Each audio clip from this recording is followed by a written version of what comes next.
英語聞き流しリスニング、英語テキストと MP3 ダウンロード、その他の物語はホームページからお聞きいただけます。88thpp.com 88thpp.com Chapter 12. The children are carried off. The pirate attack had been a complete surprise, a sure proof that the unscrupulous Hook had conducted it improperly, for to surprise redskins fairly is beyond the wit of the white man.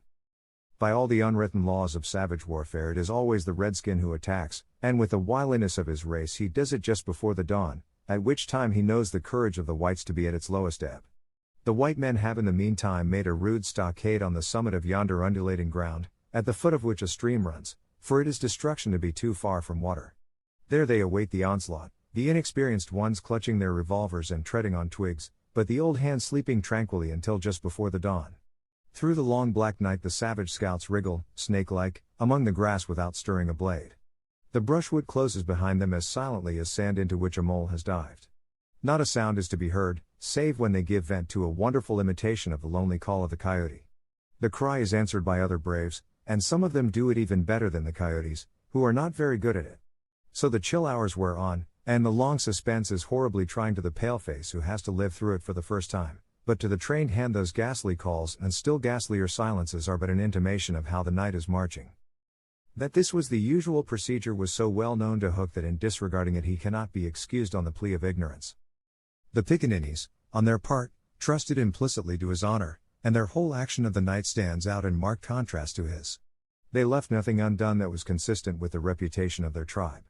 With that alertness of the senses which is at once the marvel and despair of civilized peoples, they knew that the pirates were on the island from the moment one of them trod on a dry stick, and in an incredibly short space of time the coyote cries began. Every foot of ground between the spot where Hook had landed his forces and the home under the trees was stealthily examined by braves wearing their moccasins with the heels in front.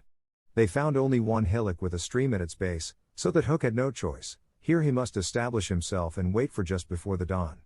Everything being thus mapped out with almost diabolical cunning, the main body of the redskins folded their blankets around them, and in the phlegmatic manner that is to them the pearl of manhood squatted above the children's home, awaiting the cold moment when they should deal pale death.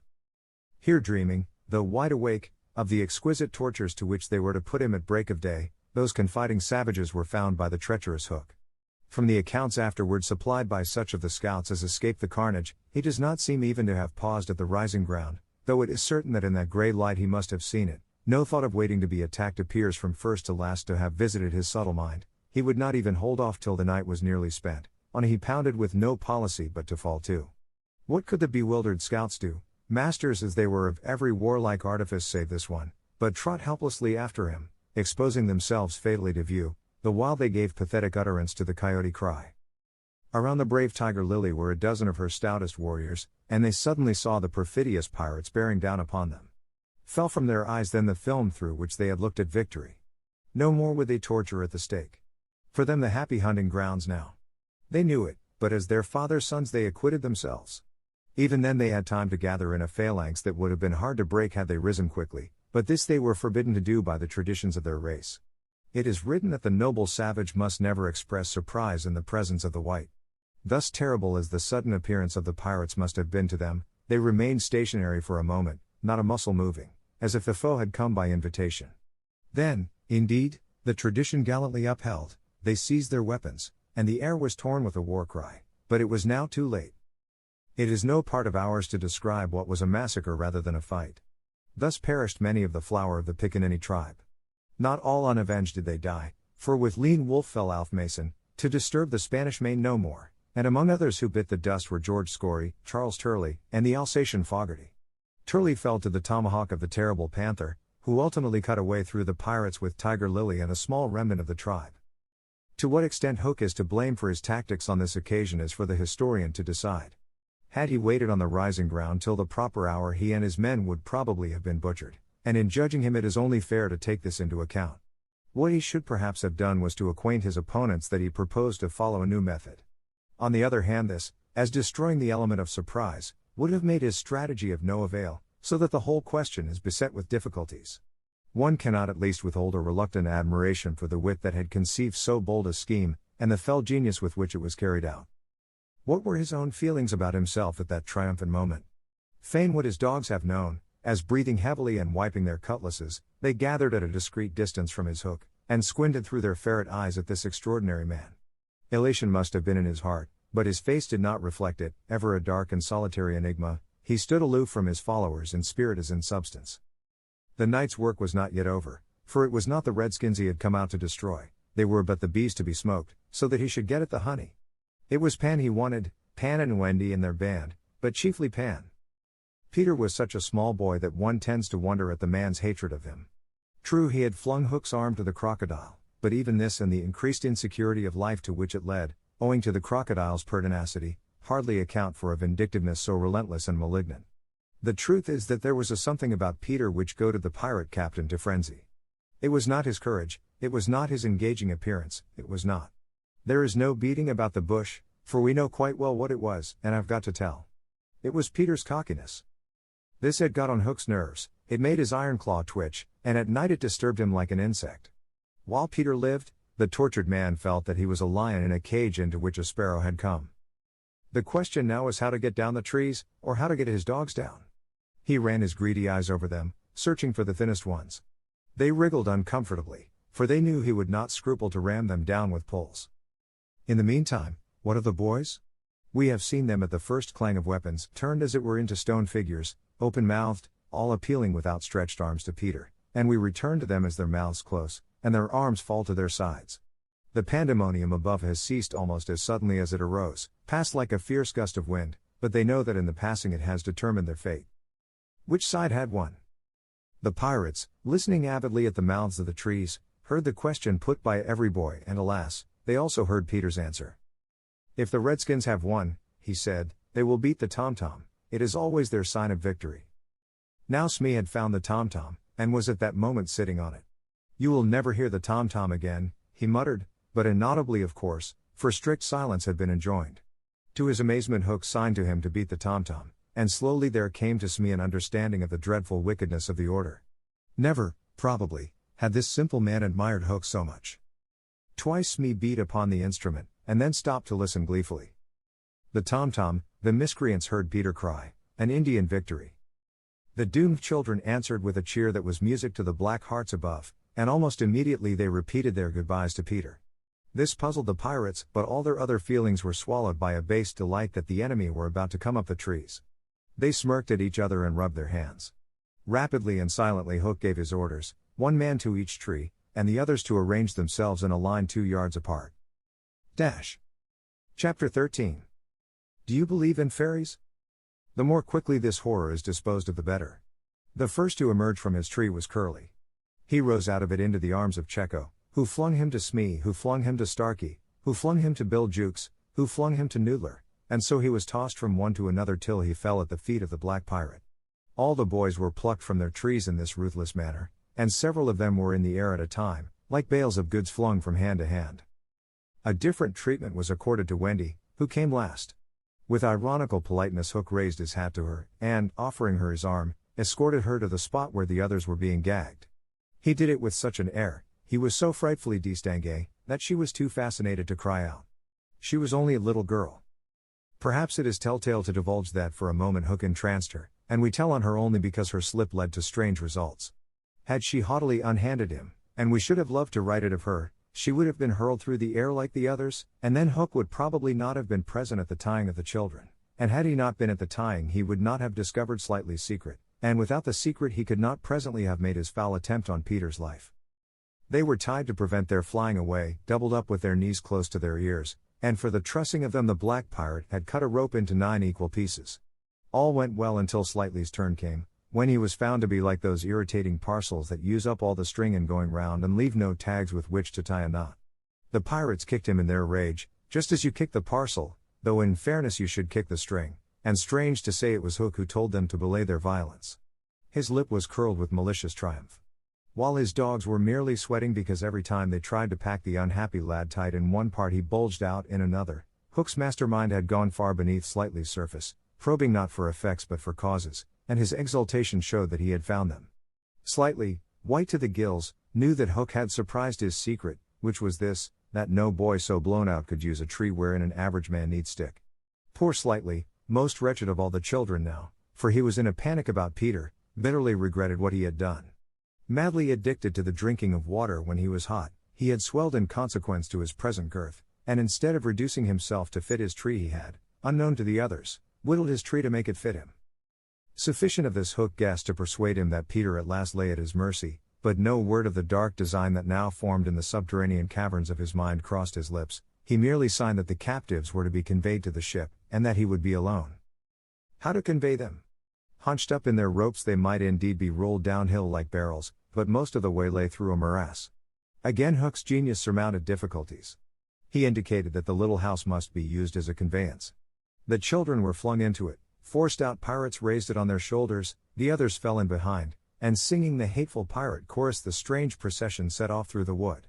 I don't know whether any of the children were crying. If so, the singing drowned the sound, but as the little house disappeared in the forest, a brave though tiny jet of smoke issued from its chimney as if defying Hook. Hook saw it, and it did Peter a bad service. It dried up any trickle of pity for him that may have remained in the pirate's infuriated breast.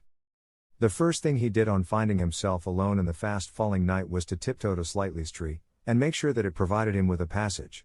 Then for long he remained brooding, his hat of ill omen on the sward, so that a gentle breeze which had arisen might play refreshingly through his hair. Dark as were his thoughts, his blue eyes were as soft as the periwinkle. Intently he listened for any sound from the nether world, but all was as silent below as above. The house under the ground seemed to be but one more empty tenement in the void. Was that boy asleep, or did he stand waiting at the foot of Slightly's tree, with his dagger in his hand? There was no way of knowing, save by going down. Hook let his cloak slip softly to the ground, and then biting his lips till a lewd blood stood on them, he stepped into the tree. He was a brave man, but for a moment he had to stop there and wipe his brow, which was dripping like a candle. Then silently he let himself go into the unknown. He arrived unmolested at the foot of the shaft, and stood still again, biting at his breath, which had almost left him. As his eyes became accustomed to the dim light, various objects in the home under the trees took shape, but the only one on which his greedy gaze rested, long sought for and found at last, was the great bed. On the bed lay Peter fast asleep. Unaware of the tragedy being enacted above, Peter had continued, for a little time after the children left, to play gaily on his pipes, no doubt rather a forlorn attempt to prove to himself that he did not care. Then he decided not to take his medicine, so as to grieve Wendy. Then he lay down on the bed outside the coverlet, to vex her still more, for she had always tucked them inside it, because you never know that you may not grow chilly at the turn of the night. Then he nearly cried, but it struck him how indignant she would be if he laughed instead, so he laughed a haughty laugh and fell asleep in the middle of it. Sometimes, though not often, he had dreams, and they were more painful than the dreams of other boys. For hours he could not be separated from these dreams, though he wailed piteously in them. They had to do, I think, with the riddle of his existence. At such times it had been Wendy's custom to take him out of bed and sit with him on her lap, soothing him in dear ways of her own invention, and when he grew calmer to put him back to bed before he quite woke up, so that he should not know of the indignity to which she had subjected him. But on this occasion he had fallen at once into a dreamless sleep. One arm dropped over the edge of the bed, one leg was arched, and the unfinished part of his laugh was stranded on his mouth, which was open, showing the little pearls. Thus defenseless Hook found him. He stood silent at the foot of the tree looking across the chamber at his enemy. Did no feeling of compassion disturb his somber breast? The man was not wholly evil. He loved flowers, I have been told, and sweet music. He was himself no mean performer on the harpsichord, and, let it be frankly admitted, the idyllic nature of the scene stirred him profoundly. Mastered by his better self he would have returned reluctantly up the tree, but for one thing. What stayed him was Peter's impertinent appearance as he slept.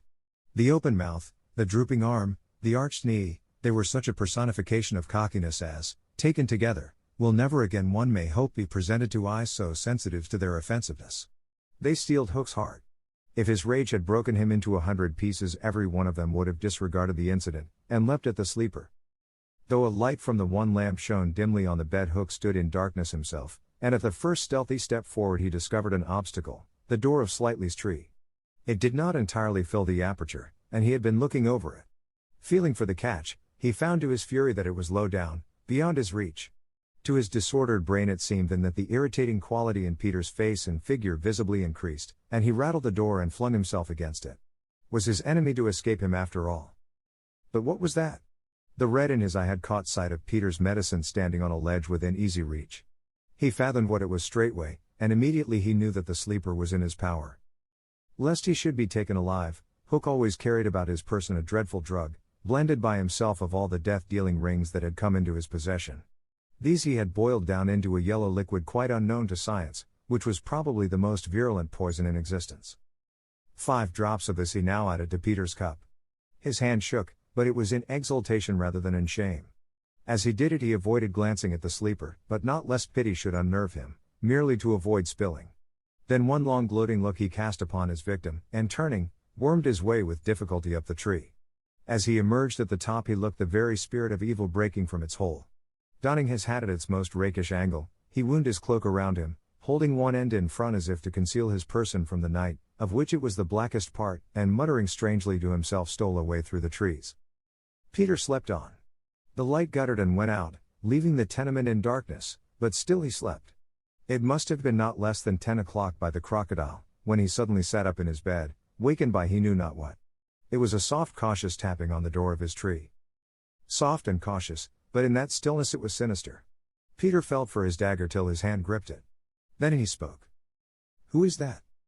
For long there was no answer, then again the knock. "Who are you?" No answer. He was thrilled, and he loved being thrilled.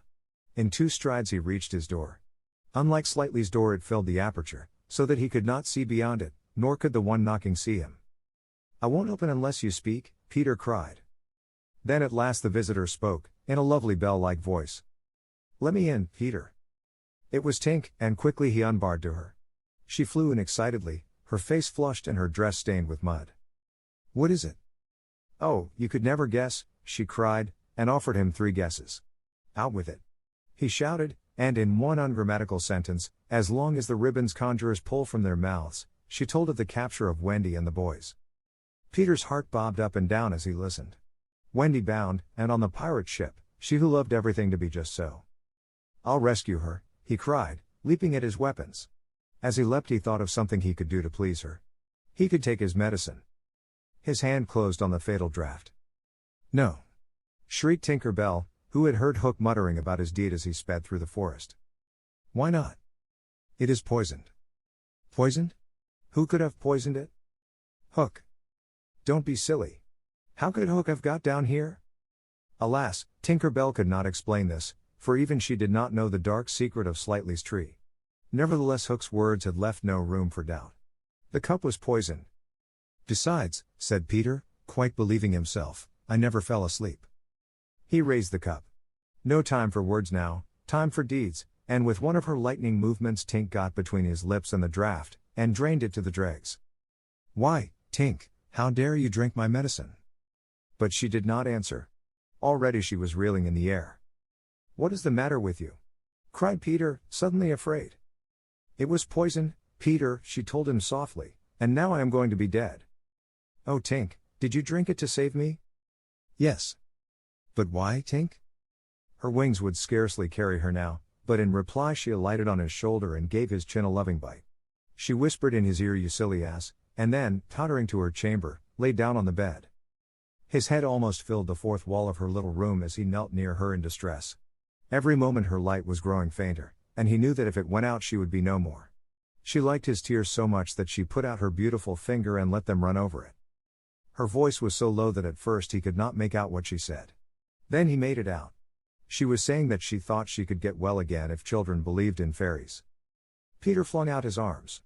There were no children there, and it was night time, but he addressed all who might be dreaming of the Neverland, and who were therefore nearer to him than you think, boys and girls in their nighties, and naked papooses in their baskets hung from trees. "Do you believe?" he cried. Tink sat up in bed almost briskly to listen to her fate. She fancied she heard answers in the affirmative, and then again she wasn't sure. "What do you think?" she asked Peter. "If you believe," he shouted to them, "clap your hands, don't let Tink die." Many clapped. Some didn't. A few little beasts hissed. The clapping stopped suddenly, as if countless mothers had rushed to their nurseries to see what on earth was happening, but already Tink was saved. First her voice grew strong, then she popped out of bed, then she was flashing through the room more merry and impudent than ever. She never thought of thanking those who believed, but she would have liked to get at the ones who had hissed. And now to rescue Wendy.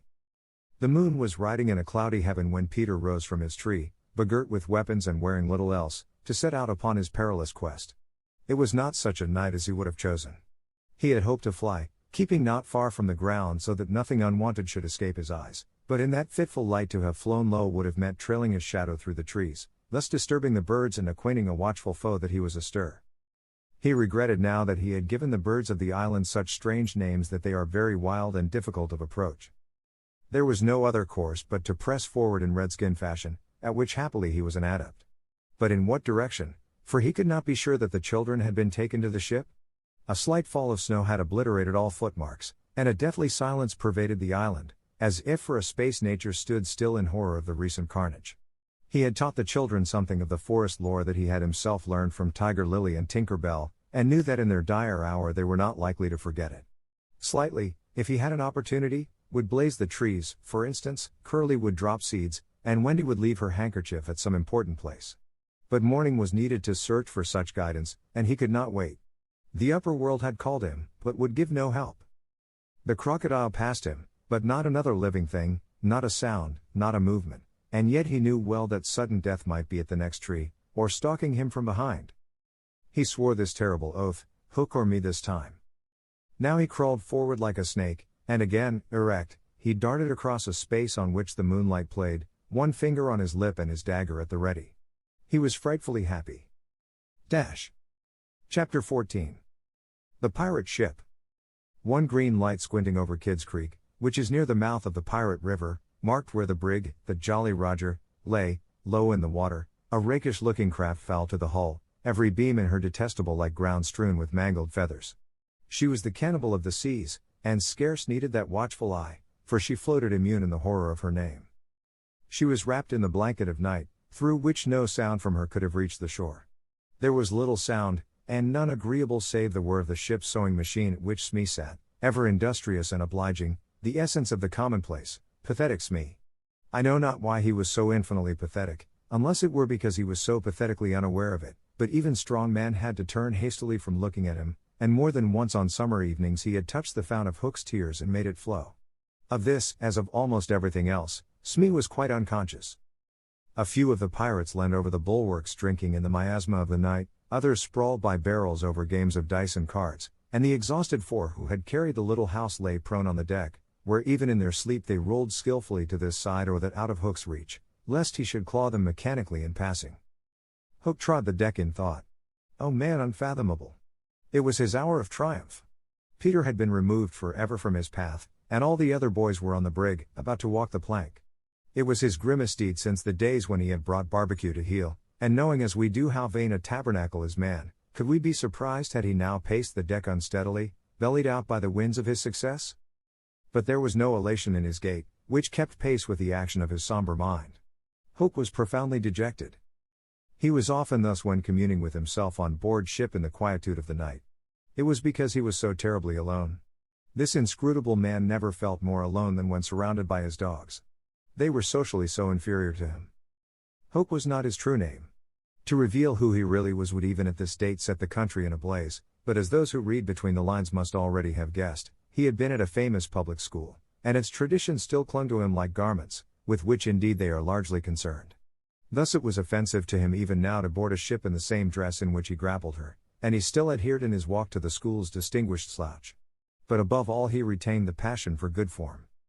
Good form. However much he may have degenerated, he still knew that this is all that really matters. From far within him he heard a creaking as of rusty portals, and through them came a stern tap tap tap, like hammering in the night when one cannot sleep. Have you been good form today? Was their eternal question. Fame, fame, that glittering bauble, it is mine, he cried. Is it quite good form to be distinguished at anything? The tap tap from his school replied. I am the only man whom barbecue feared, he urged, and Flint himself feared barbecue. Barbecue, Flint, what house? Came the cutting retort. Most disquieting reflection of all, was it not bad form to think about good form? His vitals were tortured by this problem. It was a claw within him sharper than the iron one, and as it tore him, the perspiration dripped down his tallow countenance and streaked his doublet. Ofttimes he drew his sleeve across his face, but there was no damming that trickle. Ah, envy not Hook. There came to him a presentiment of his early dissolution. It was as if Peter's terrible oath had boarded the ship. Hook felt a gloomy desire to make his dying speech, lest presently there should be no time for it. Better for Hook, he cried, if he had had less ambition. It was in his darkest hours only that he referred to himself in the third person. No little children love me. Strange that he should think of this, which had never troubled him before. Perhaps the sewing machine brought it to his mind. For long he muttered to himself, staring at Smee, who was hemming placidly, under the conviction that all children feared him. Feared him. Feared Smee. There was not a child on board the brig that night who did not already love him. He had said horrid things to them and hit them with the palm of his hand, because he could not hit with his fist, but they had only clung to him the more. Michael had tried on his spectacles to tell poor Smee that they thought him lovable. Hook itched to do it, but it seemed too brutal. Instead, he revolved this mystery in his mind: why did they find Smee lovable? He pursued the problem like the sleuth hound that he was. If Smee was lovable, what was it that made him so? A terrible answer suddenly presented itself: good form? Had the bosun good form without knowing it, which is the best form of all? He remembered that you have to prove you don't know you have it before you are eligible for pop. With a cry of rage he raised his iron hand over Smee's head, but he did not tear. What arrested him was this reflection. To claw a man because he is good form, what would that be? Bad form. The unhappy Hook was as impotent as he was damp, and he fell forward like a cut flower. His dogs thinking him out of the way for a time, discipline instantly relaxed, and they broke into a bacchanalian dance, which brought him to his feet at once, all traces of human weakness gone, as if a bucket of water had passed over him. Quiet, you scugs, he cried, or I'll cast anchor in you, and at once the din was hushed. Are all the children chained, so that they cannot fly away? Eh. Then hoist them up. The wretched prisoners were dragged from the hold, all except Wendy, and ranged in line in front of him. For a time he seemed unconscious of their presence. He lolled at his ease, humming, not unmelodiously, snatches of a rude song, and fingering a pack of cards. Ever and anon the light from his cigar gave a touch of color to his face. Now then, bullies, he said briskly, 6 of you walk the plank tonight, but I have room for 2 cabin boys. Which of you is it to be? Don't irritate him unnecessarily, had been Wendy's instructions in the hold, so Toodles stepped forward politely. Toodles hated the idea of signing under such a man, but an instinct told him that it would be prudent to lay the responsibility on an absent person, and though a somewhat silly boy, he knew that mothers alone are always willing to be the buffer. All children know this about mothers, and despise them for it, but make constant use of it. So Toodles explained prudently, you see, sir, I don't think my mother would like me to be a pirate. Would your mother like you to be a pirate, Slightly? He winked at Slightly, who said mournfully, I don't think so, as if he wished things had been otherwise. Would your mother like you to be a pirate, twin? I don't think so, said the first twin, as clever as the others. Nibs, would. Stow this gab, roared Hook, and the spokesmen were dragged back. You, boy, he said, addressing John, you look as if you had a little pluck in you. Didst never want to be a pirate, my hearty? Now John had sometimes experienced this hankering at maths prep, and he was struck by Hook's picking him out. I once thought of calling myself Red-Handed Jack, he said diffidently. And a good name too. We'll call you that here, bully, if you join. What do you think, Michael? Asked John. What would you call me if I join? Michael demanded. Blackbeard Joe. Michael was naturally impressed. What do you think, John? He wanted John to decide, and John wanted him to decide. Shall we still be respectful subjects of the king? John inquired. Through Hook's teeth came the answer, you would have to swear, down with the king. Perhaps John had not behaved very well so far, but he shone out now. Then I refuse, he cried, banging the barrel in front of Hook. And I refuse, cried Michael. Rule Britannia. Squeaked Curly. The infuriated pirates buffeted them in the mouth, and Hook roared out, that seals your doom. Bring up their mother. Get the plank ready. They were only boys, and they went white as they saw Jukes and Checo preparing the fatal plank. But they tried to look brave when Wendy was brought up. No words of mine can tell you how Wendy despised those pirates. To the boys there was at least some glamour in the pirate calling, but all that she saw was that the ship had not been scrubbed for years. There was not a porthole, on the grimy glass of which you might not have written with your finger dirty pig, and she had already written it on several. But as the boys gathered round her she had no thought, of course, save for them. So, my beauty, said Hook, as if he spoke in syrup, you are to see your children walk the plank. Fine gentleman though he was, the intensity of his communings had soiled his ruff, and suddenly he knew that she was gazing at it. With a hasty gesture he tried to hide it, but he was too late. Are they to die? Asked Wendy, with a look of such frightful contempt that he nearly fainted. They are, he snarled. Silence all, he called gloatingly, for a mother's last words to her children. At this moment Wendy was grand. These are my last words, dear boys, she said firmly. I feel that I have a message to you from your real mothers, and it is this: we hope our sons will die like English gentlemen.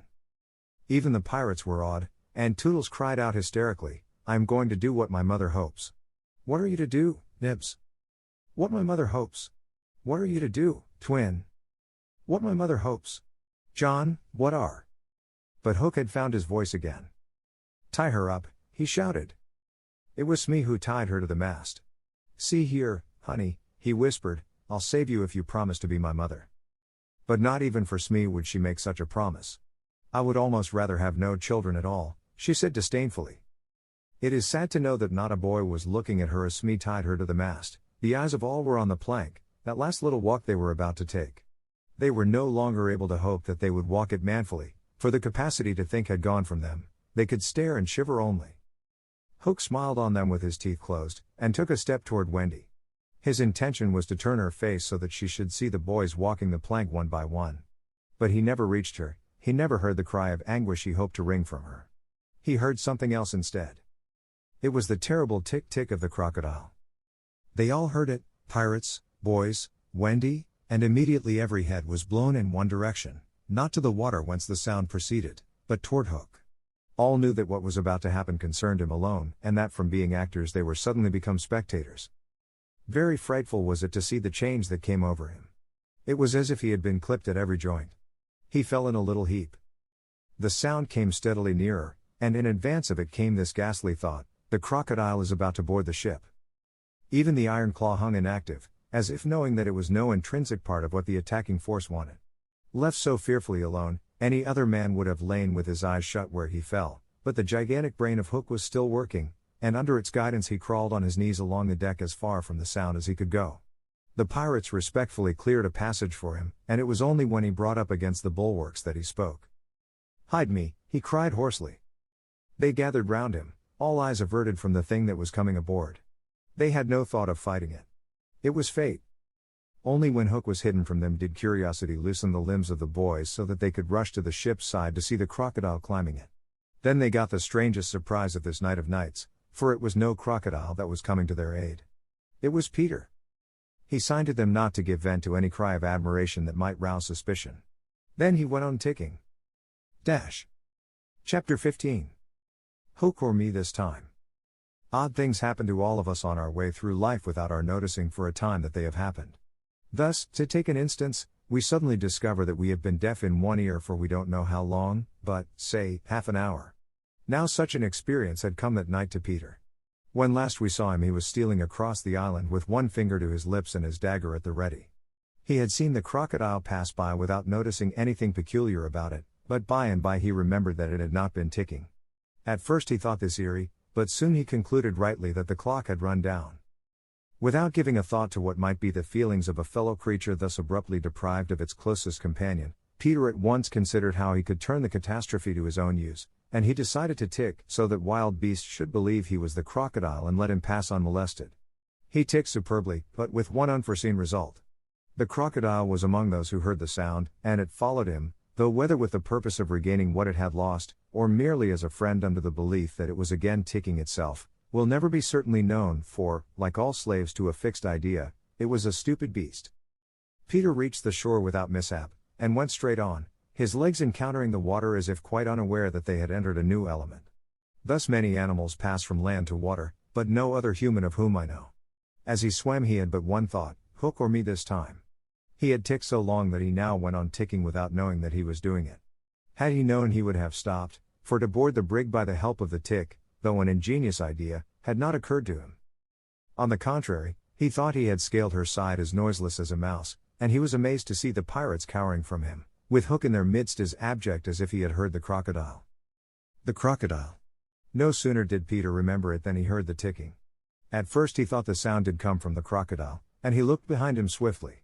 Then he realized that he was doing it himself, and in a flash he understood the situation. How clever of me, he thought at once, and signed to the boys not to burst into applause.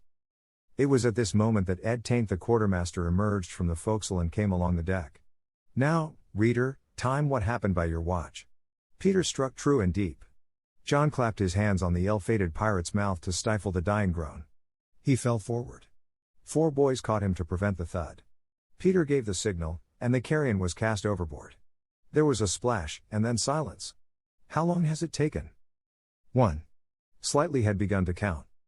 None too soon. Peter, every inch of him on tiptoe, vanished into the cabin, for more than one pirate was screwing up his courage to look round. They could hear each other's distressed breathing now, which showed them that the more terrible sound had passed. It's gone, Captain, Smee said, wiping his spectacles. All still again. Slowly Hook let his head emerge from his ruff, and listened so intently that he could have caught the echo of the tick. There was not a sound, and he drew himself up firmly to his full height. Then here's to Johnny Plank, he cried brazenly, hating the boys more than ever because they had seen him unbend. He broke into the villainous ditty. Yo-ho, the frisky plank. You walks along it so. Till it goes down and you goes down. To Davy Jones below. To terrorize the prisoners the more, though with a certain loss of dignity, he danced along an imaginary plank, grimacing at them as he sang, and when he finished he cried, Do you want a touch of the cat before you walk the plank? At that they fell on their knees. No, they cried so piteously that every pirate smiled. Fetch the cat, Jukes, said Hook, it's in the cabin. The cabin. Peter was in the cabin. The children gazed at each other. Said Jukes blithely, and he strode into the cabin.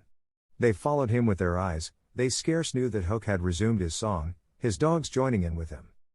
Yo-ho, the scratching cat. Its tails are 9, you know. And when they're writ upon your back. What was the last line will never be known, for of a sudden the song was stayed by a dreadful screech from the cabin. It wailed through the ship, and died away. Then was heard a crowing sound which was well understood by the boys, but to the pirates was almost more eerie than the screech. What was that? Cried Hook. 2, said slightly solemnly. The Italian Cecco hesitated for a moment and then swung into the cabin. He tottered out, haggard. What's the matter with Bill Jukes, you dog? Hissed Hook, towering over him.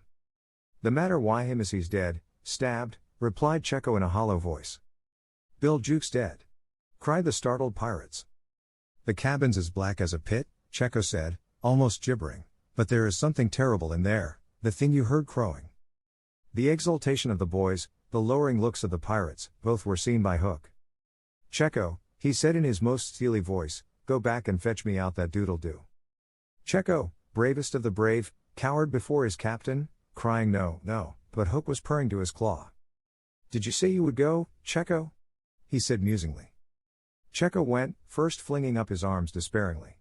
There was no more singing, all listened now, and again came a death screech and again a crow. No one spoke except slightly.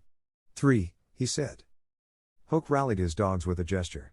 Steeth and odds fish, he thundered, who is to bring me that doodle-doo? Wait till Cecco comes out, growled Starkey, and the others took up the cry. I think I heard you volunteer, Starkey, said Hook, purring again. No, by thunder. Starkey cried. My Hook thinks you did, said Hook, crossing to him. I wonder if it would not be advisable, Starkey, to humor the Hook? I'll swing before I go in there, replied Starkey doggedly, and again he had the support of the crew. Is it mutiny? Asked Hook more pleasantly than ever. Starkey's ringleader. Captain, mercy, Starkey whimpered, all of a tremble now. Shake hands, Starkey, said Hook, proffering his claw. Starkey looked round for help, but all deserted him. As he backed Hook advanced, and now the red spark was in his eye. With a despairing scream the pirate leapt upon Long Tom and precipitated himself into the sea. 4, said slightly. And now, Hook asked courteously, did any other gentleman say mutiny? Seizing a lantern and raising his claw with a menacing gesture, I'll bring out that doodle-doo myself, he said, and sped into the cabin. 5. How slightly longed to say it. He wetted his lips to be ready, but Hook came staggering out without his lantern. Something blew out the light, he said a little unsteadily. Something, echoed Mullins. What of Cecco? Demanded Noodler. "He's as dead as Jukes," said Hook shortly. His reluctance to return to the cabin impressed them all unfavorably, and the mutinous sounds again broke forth. All pirates are superstitious, and Cookson cried, "They do say the surest sign a ship's accursed is when there's one on board more than can be accounted for." "I've heard," muttered Mullins, "he always boards the pirate craft at last." "Had he a tail, Captain?" "They say," said another, looking viciously at Hook, "that when he comes it's in the likeness of the wickedest man aboard." "Had he a hook, Captain?" asked Cookson insolently, and one after another took up the cry, "The ship's doomed." At this the children could not resist raising a cheer. Hook had well nigh forgotten his prisoners, but as he swung round on them now his face lit up again. "Lads," he cried to his crew, "here's a notion. Open the cabin door and drive them in. Let them fight the doodle-doo for their lives. If they kill him, we're so much the better. If he kills them, we're none the worse." For the last time his dogs admired Hook, and devotedly they did his bidding. The boys, pretending to struggle, were pushed into the cabin and the door was closed on them. "Now, listen," cried Hook, and all listened. But not one dared to face the door. Yes, one, Wendy, who all this time had been bound to the mast. It was for neither a scream nor a crow that she was watching, it was for the reappearance of Peter. She had not long to wait. In the cabin he had found the thing for which he had gone in search, the key that would free the children of their manacles, and now they all stole forth, armed with such weapons as they could find. First signing to them to hide, Peter cut Wendy's bonds, and then nothing could have been easier than for them all to fly off together. But one thing barred the way, an oath, "Hook or me this time." So when he had freed Wendy, he whispered to her to conceal herself with the others, and himself took her place by the mast, her cloak around him so that he should pass for her. Then he took a great breath and crowed. To the pirates it was a voice crying that all the boys lay slain in the cabin, and they were panic-stricken. Hook tried to harden them, but like the dogs he had made them they showed him their fangs, and he knew that if he took his eyes off them now they would leap at him. "Lads," he said, ready to cajole or strike as need be, but never quailing for an instant, "I've thought it out. There's a Jonah abroad." "Eh," he snarled, "a man why a Hook." "No, lads, no, it's the girl. Never was luck on a pirate ship why a woman on board. We'll right the ship when she's gone." Some of them remembered that this had been a saying of Flint's. "It's worth trying," they said doubtfully. "Fling the girl overboard," cried Hook, and they made a rush at the figure in the cloak. "There's none can save you now, Missy," Mullins hissed jeeringly. "There's one," replied the figure. "Who's that?"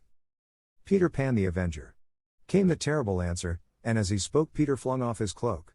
Then they all knew who 'twas that had been undoing them in the cabin, and twice Hook essayed to speak and twice he failed. In that frightful moment I think his fierce heart broke. At last he cried, "Cleave him to the brisket," but without conviction.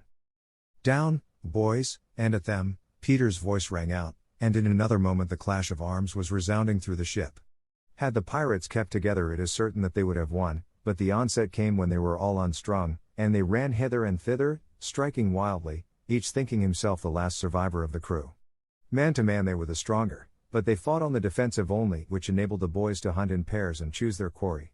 Some of the miscreants leapt into the sea, others hid in dark recesses, where they were found by Slightly, who did not fight, but ran about with a lantern which he flashed in their faces, so that they were half blinded and fell an easy prey to the reeking swords of the other boys. There was little sound to be heard but the clang of weapons, an occasional screech or splash, and Slightly monotonously counting, 5, 6, 7, 8, 9, 10, 11. I think all were gone when a group of savage boys surrounded Hook, who seemed to have a charmed life, as he kept them at bay in that circle of fire. They had done for his dogs, but this man alone seemed to be a match for them all. Again and again they closed upon him, and again he hewed a clear space. He had lifted up one boy with his hook, and was using him as a buckler, when another, who had just passed his sword through Mullins, sprang into the fray. "Put up your swords, boys," cried the newcomer, "this man is mine." Thus suddenly Hook found himself face to face with Peter. The others drew back and formed a ring round them. For long the two enemies looked at one another, Hook shuddering slightly, and Peter with a strange smile upon his face. "So, Pan," said Hook at last, "this is all your doing?" "Ay, James Hook," came the stern answer, "it is all my doing." "Proud and insolent youth," said Hook, "prepare to meet thy doom." "Dark and sinister man," Peter answered, "have at thee." Without more words they fell to, and for a space there was no advantage to either blade. Peter was a superb swordsman, and parried with dazzling rapidity, Ever and anon he followed up a feint with a lunge that got past his foe's defense, but his shorter reach stood him in ill stead, and he could not drive the steel home. Hook, scarcely his inferior in brilliancy, but not quite so nimble in wrist play, forced him back by the weight of his onset, hoping suddenly to end all with a favorite thrust, taught him long ago by barbecue at Rio, but to his astonishment he found this thrust turned aside again and again. Then he sought to close and give the quietus with his iron hook, which all this time had been pawing the air, but Peter doubled under it and, lunging fiercely, pierced him in the ribs. At sight of his own blood, whose peculiar color, you remember, was offensive to him, the sword fell from Hook's hand, and he was at Peter's mercy. "Now!" cried all the boys, but with a magnificent gesture Peter invited his opponent to pick up his sword. Hook did so instantly, but with a tragic feeling that Peter was showing good form. Hitherto he had thought it was some fiend fighting him, but darker suspicions assailed him now. "Pan, who and what art thou?" he cried huskily. "I'm youth, I'm joy," Peter answered at a venture, "I'm a little bird that has broken out of the egg." This, of course, was nonsense, but it was proof to the unhappy Hook that Peter did not know in the least who or what he was, which is the very pinnacle of good form. "To tea again," he cried despairingly. He fought now like a human flail, and every sweep of that terrible sword would have severed in twain any man or boy who obstructed it, but Peter fluttered round him as if the very wind it made blew him out of the danger zone. And again he darted in and pricked. Hook was fighting now without hope. That passionate breast no longer asked for life, but for one boon it craved, to see Peter bad form before it was cold forever. Abandoning the fight he rushed into the powder magazine and fired it. "In 2 minutes," he cried, "the ship will be blown to pieces." Now, he thought, true form will show. But Peter issued from the powder magazine with the shell in his hands and calmly flung it overboard. What sort of form was Hook himself showing? Misguided man though he was, we may be glad, without sympathizing with him, that in the end he was true to the traditions of his race. The other boys were flying around him now, flouting, scornful, and as he staggered about the deck striking up at them impotently, his mind was no longer with them, it was slouching in the playing fields of long ago, or being sent up for good, or watching the wall game from a famous wall. And his shoes were right, and his waistcoat was right, and his tie was right, and his socks were right. James Hook, thou not wholly unheroic figure, farewell. For we have come to his last moment. Seeing Peter slowly advancing upon him through the air with dagger poised, he sprang upon the bulwarks to cast himself into the sea. He did not know that the crocodile was waiting for him, for we purposely stopped the clock that this knowledge might be spared him, a little mark of respect from us at the end. He had one last triumph, which I think we need not grudge him. As he stood on the bulwark looking over his shoulder at Peter gliding through the air, he invited him with a gesture to use his foot. It made Peter kick instead of stab. At last Hook had got the boon for which he craved. "Bad form," he cried jeeringly, and went content to the crocodile. Thus perished James Hook. 17, slightly sang out, but he was not quite correct in his figures. 15 paid the penalty for their crimes that night, but 2 reached the shore, Starkey to be captured by the Redskins, who made him nurse for all their papooses, a melancholy come down for a pirate, and Smee, who henceforth wandered about the world in his spectacles, making a precarious living by saying he was the only man that James Hook had feared. Wendy, of course, had stood by taking no part in the fight, though watching Peter with glistening eyes, but now that all was over she became prominent again. She praised them equally, and shuddered delightfully when Michael showed her the place where he had killed one, and then she took them into Hook's cabin and pointed to his watch which was hanging on a nail. It said 1:30. The lateness of the hour was almost the biggest thing of all. She got them to bed in the pirates' bunks pretty quickly, you may be sure, all but Peter, who strutted up and down on deck, until at last he fell asleep by the side of Long Tom. He had one of his dreams that night and cried in his sleep for a long time, and Wendy held him tight. 英語聞き流しリスニング、英語テキストと MP3 ダウンロード、その他の物語は、ホームページからお聞きいただけます。88thpp.com 88thpp.com